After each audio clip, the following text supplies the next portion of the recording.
Hi friends, இன்றைக்கி மதியம் லஞ்சுக்கு என்ன சமையல் 10 மினிட்ஸில் பண்ணலான்றத இந்த வீடியோவில் பார்க்கலாம்.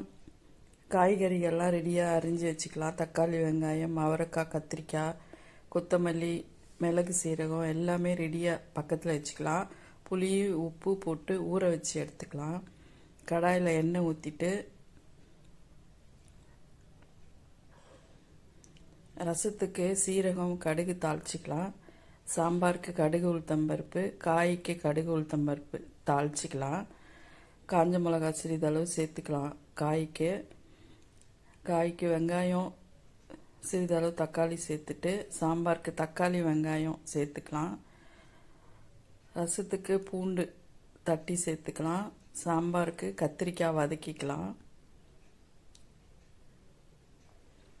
காயோட அவரைக்காய் சேர்த்துக்கலாம். காய்க்கு உப்பு சிறிதளவு சேர்த்து மிளகாத்தூள் சிறிதளவு சேர்த்து வேக வச்சு எடுத்துக்கலாம்.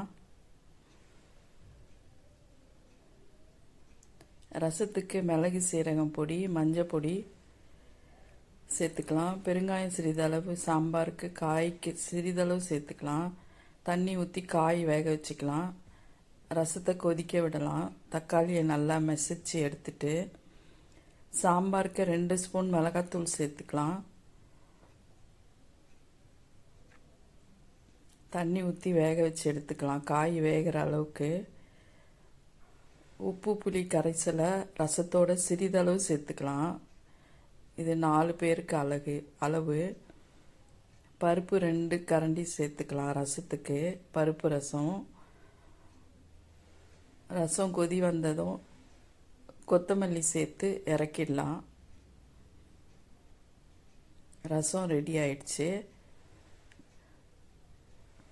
இப்போ சாம்பாருக்கு காய் வேக வச்சுட்டு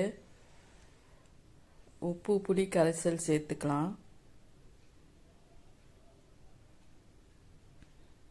அவரைக்காயை லேசாக வதக்கி எடுத்துக்கலாம்.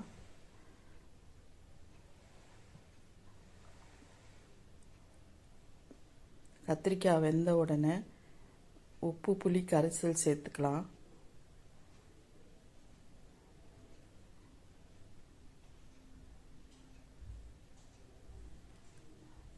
பருப்பு 100 கிராம் பருப்பு வேக வச்சதை புளி கரைசலோட சாம்பாரில் சேர்த்துக்கலாம். சாம்பார் ரெடி.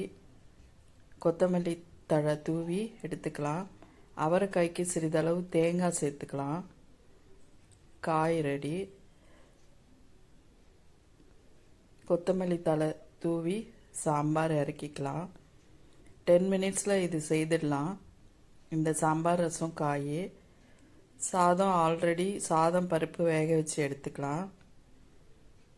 சப்ஸ்கிரைப் பண்ணுங்கள், ஷேர் பண்ணுங்கள், லைக் பண்ணுங்கள், கமெண்ட் பண்ணுங்கள். இந்த வீடியோ ஃபுல்லாக பாருங்கள். தேங்க்யூ.